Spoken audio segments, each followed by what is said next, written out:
So I was finally able to play Zoe after all those bans. Hello there and welcome back to my channel. Today I've got a Zoe game for you guys, and let me say it, she's the most fun champion I've ever played in League of Legends. Honestly, like the way she deals damage, the way her abilities work, like the combos and stuff, it just all speaks to me. She's got this really good poke from a safer distance, like if we compare her to something like Orianna or Ziggs, she's a lot safer than them. She can just pop out of her ultimate, deal her damage, and then go back to safety. And that's why I'm trying to get her every single game I can. Honestly, she's just fun to play. I tried a few different build and runes on her, and I just wanna say, even though Electrocute is a little bit harder to proc on her, it is generally more worth it than Airy, because of the raw damage you get. And for my other runes I go for Gathering Storm, just so I get this one-shot potential in the late game, and also Nimbus Cloak, because of course it's Zoe.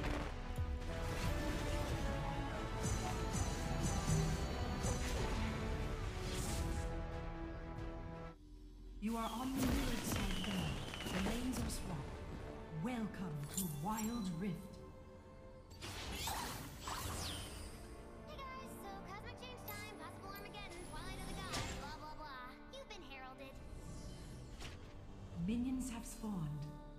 So one thing I'm doing on Zoe is I'm not trying to hit this long range maximum damage Qs on her, because most of the time it is not worth it. You are giving the enemies a lot more time to react, to reposition themselves, to walk behind the minions and block your damage.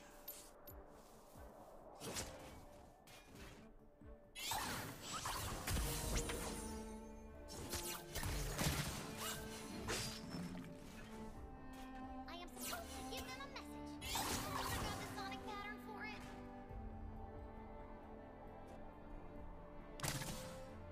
So the thing that I'm doing is I'm shooting my Q to side, so I can quickly recast it into the enemy, and it is pretty fast as you can see. It allows me to hit them with my basic attack, to proc my Electrocute on them, and ultimately just out-trade them in lane. So Zoe can be a lane bully, especially with her like level 2 power spike, when she gets a lot more damage and also movement speed from your ignite. It can really catch enemy off guard. But anyway, we do have Pyke in jungle against us, and that is, I believe, the first time I've ever seen Pyke was picked in the jungle, so I did not know what to expect from him. But also he goes for some weird invade on my Kayn. I guess he tried to steal our red buff, but that just leaves him very vulnerable. He wasted his flash, I hit my Q on Akali actually, and just like that we get a double for my team. Akali cannot escape here. I just boop her with a basic attack and that's it.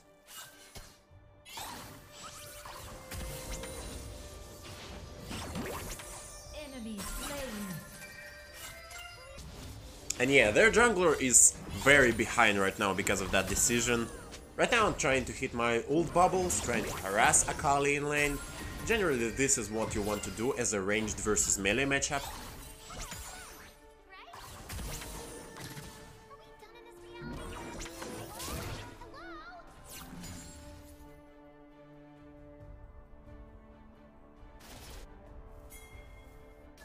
But anyway, I see something happening in top lane, I rotate to there, and this Pyke cannot kill me. He doesn't have level 5 yet, he don't have enough damage, so I can just basic attack him, force him to use his dash over the wall, and then just chase him down for a kill.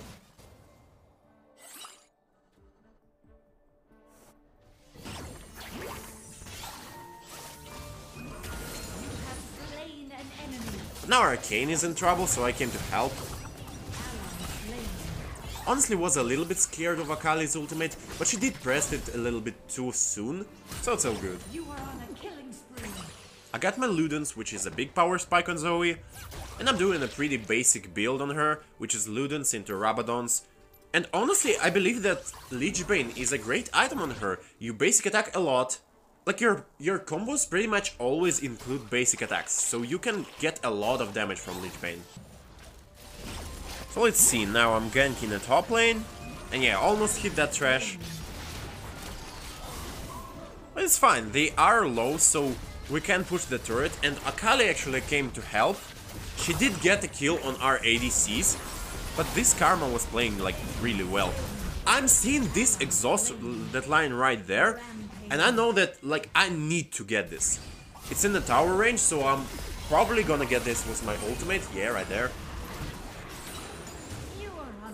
Unstoppable. And we did escape. I mean, kinda. And honestly, I can stay and poke this Akali from a safer distance. Even though she hit the shuriken on me, I do have enough HP to survive her combos.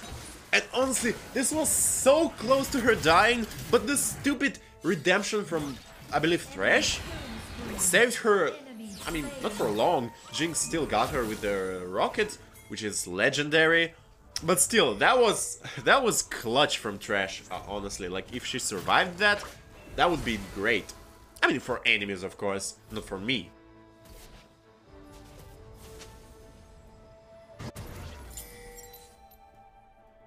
Destroyed. So anyway, our team is a little bit overextended in bot lane, so there will be a fight. So I'm rotating there. I try to hit my bubble on, honestly, anyone. It doesn't really matter. And yeah, I missed my Q. Like, if you miss your Q on Zoe, it's basically like all your damage is gone.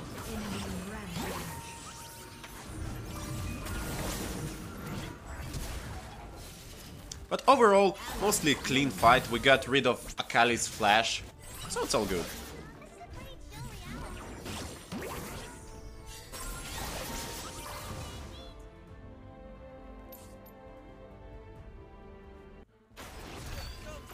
This is a pro gamer move from Akshan, as you can see.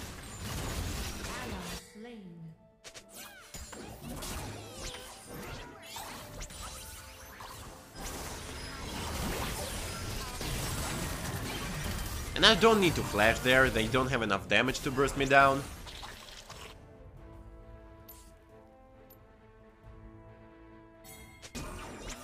So now Akali did use her ultimate, and honestly, I thought she will rotate to top lane, because I saw her going there. I saw, like, my people overextending a lot there, and I did not expect her to change her mind that fast.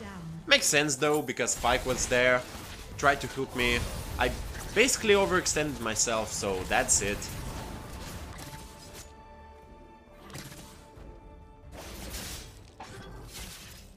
Enemy slain.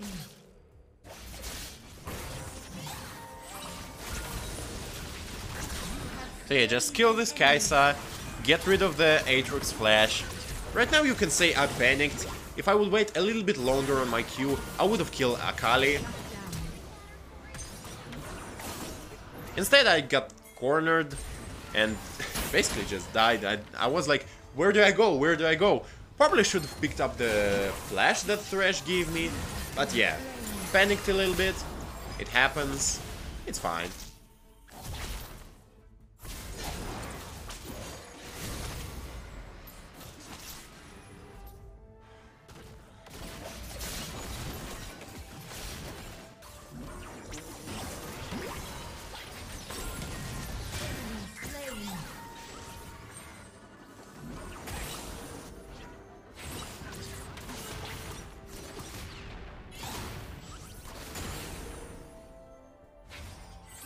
Right now you're about to see what Zoe truly is. Just look at the damage on that Pike. And I do not have Rabadons yet.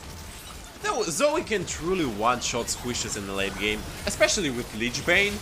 And the most cool part is you can do this pretty much every 5 or 6 seconds, because you don't have that big of a cooldown on your ultimate. Honestly, here's the thing.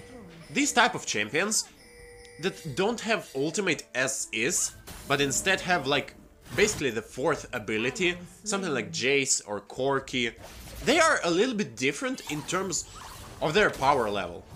Because if we compare it to something like Malphite or Amumu, these champions do not need to wait this long cooldown to be viable. Like Malphite, he wasted his ultimate, he probably killed someone with it, maybe his opponent in top lane, or maybe enemy ADC, doesn't really matter. But then he kinda sits there for about a minute. That's not how Zoe or Jace or Corki works. They're just constantly powerful, and they don't need to be that careful with their ultimates. Like, you cannot poke the enemy with something like a Veigar's ult, right? You need this to execute someone. But with like Corki, you can't do this to poke the enemy. Its entire purpose is to do that, to deal damage. So yeah, that's basically it. Just a little bit of rambling about the non-ultimate champions. And the thing about Zoe is she's so good at zoning enemies from the objectives. You just put your bubble in the bush near the objective, the one that enemies will probably stand in, and you just wait for someone to walk into it. And the mana is honestly one thing to consider in Zoe, because you do spam your abilities, and mana tend to be problematic, so you do need to recall to base after a while. But it's not that bad, it's not something like Brand, because I played Brand and like his mana problems are out of this world, as well as Twisted Fate. Surprisingly, even though he has his blue card, you are most of the time not able to use it properly, because you do need to gold card as Twisted Fate to be viable, right? But you also need to blue card as Twisted Fate to gain your mana back, and that's a bit of a dilemma on him. But anyway.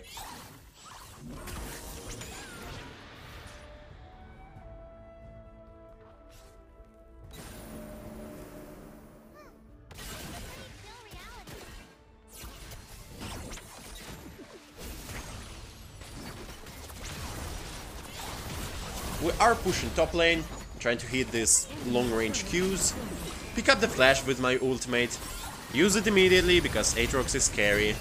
And yeah, against Aatrox you of course want to build anti-heal, the green book thingy, Moralonomicon, but not after your core items. Like, I cannot stress this enough. Anti-heal is important, but not instead of Rabadons or anything. Like, if he is super fed, like if he's like 9-0 or something, then of course, okay, like Rush Green Book, it's gonna be worth it, but you do need to have this one-shot potential against pretty much 4 other champions in their team.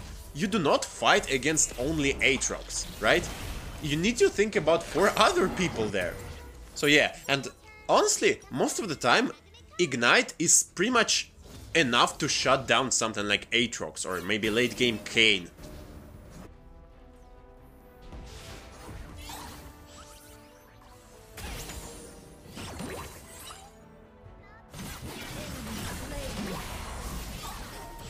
So anyway, our Kayn is really fed right now, he did a triple kill right there. And I believe if the game would go for longer, he would be like even more insane. Kayn is, especially Red Kayn, is a very scary late game champion, and he would just be like unstoppable.